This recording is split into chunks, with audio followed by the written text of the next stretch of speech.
I recently went on a quiet pilgrimage that left me speechless right here in the middle of Phnom Penh, Cambodia. I visited Wat Analam, a temple I had heard little about, overshadowed by the more popular Wat Phnom. But nothing could have prepared me for what I was about to discover. The moment I stepped into the temple grounds, it felt like the noise of the city melted away. I was suddenly in a place of stillness and depth. There were monks walking silently, birds fluttering in the trees, and the scent of incense lingering in the air. I entered the main shrine to pray, a personal moment to ask for blessings, for clarity, and to simply be present.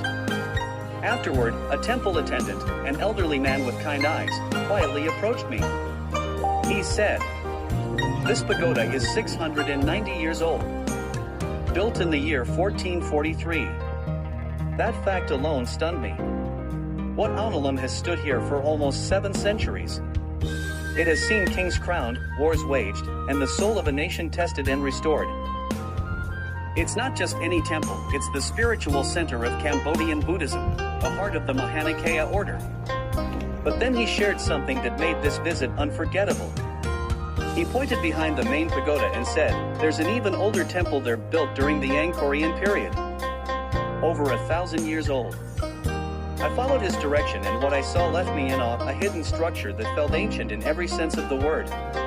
With worn stone walls, aged carvings, and an unmistakable aura, the smaller temple may date back to the 11th or 12th century, during the peak of the Khmer Empire.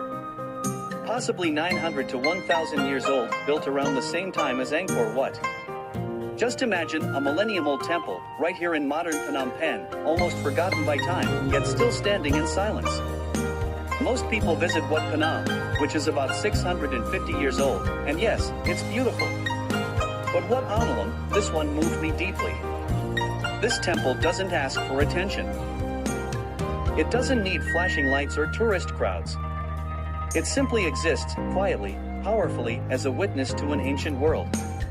Standing there, I felt the presence of something eternal. The prayers of monks from centuries ago. The hopes of a kingdom that once ruled much of Southeast Asia.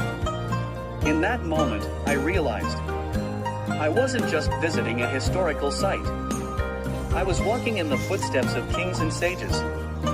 I was touching a piece of Cambodia's soul. Wat Analam is more than old stones. It's a spiritual bridge between the ancient and the present, between the divine and the human. And for me, it was a sacred encounter I'll never forget.